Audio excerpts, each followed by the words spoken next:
Hvordan plusser, minuser, ganger og dividerer man, når man arbejder med reduktion? Jeg vil tage et eksempel ad gangen. Først et eksempel med plus og minus.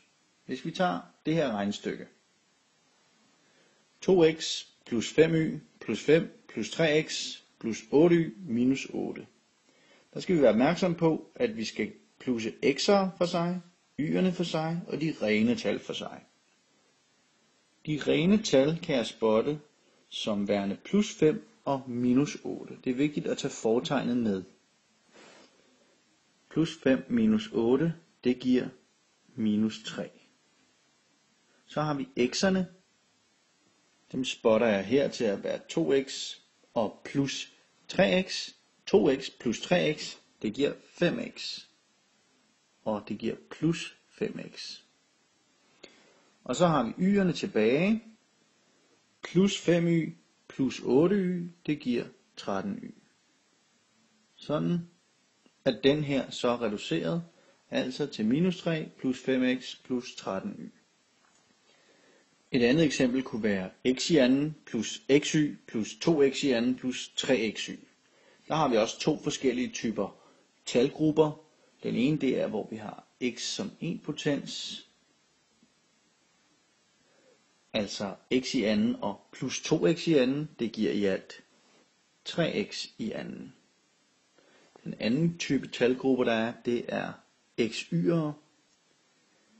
Der har vi xy plus xy, det svarer til 1xy, og så har vi 3xy, det giver altså i alt 4xy. Og så er den her også reduceret, det giver altså 3x i anden plus 4xy. Sådan ser den ud. Når man ganger inden for reduktion, kan man gøre det på nogle forskellige måder. Jeg vil give 5 eksempler, som vi kan kigge på. Hvis vi tager dem fra toppen af, 2 gange 2x, jamen der siger man simpelthen, hvad giver 2 gange 2? Det giver 4. Så bliver det til 4 gange x. Det er jo så det samme som 4x. Man kan også bare se med det samme, at det giver 4x. Den næste hedder 3 gange x gange x. Der kan man gange x'erne sammen. Så det bliver til 3 gange x er det samme som x i anden. 3 gange x i anden kan vi reducere til 3x i anden. Vi behøver ikke at skrive gangetegnet imellem. Den næste hedder 8 gange x gange y. Det kan vi bare skrive som 8xy. Den næste hedder så 8x gange 8y. Det er det samme som 8 gange x gange 8 gange y. Der må man godt stille det lidt anderledes op. Vi kan godt sige 8 gange 8 gange x gange y i stedet for. Og 8 gange 8, det giver 64 gange x gange y. Det er jo så igen helt reduceret til 8xy. Sådan kan man reducere den. Til sidst har vi også et eksempel, hvor det er blandet godt sammen. 8x, det er det samme som 8 gange x. Og når det er 8x gange 5x, så er det det samme som 8 gange x gange 5 gange x. Der kan vi igen gange tallene sammen først. 8 gange 5 gange x gange x. 8 gange 5, det giver 40. Gange x gange x, det er jo det samme som x i anden. Den kan så endelig reduceres til 40x i anden. Det var nogle eksempler på, hvordan man kan gange inden for reduktion og reducere det helt ned. Så langt som muligt. Til slut 2 eksempler med division. Som regel støder man kun på opgaver, hvor man skal dividere med et rent tal.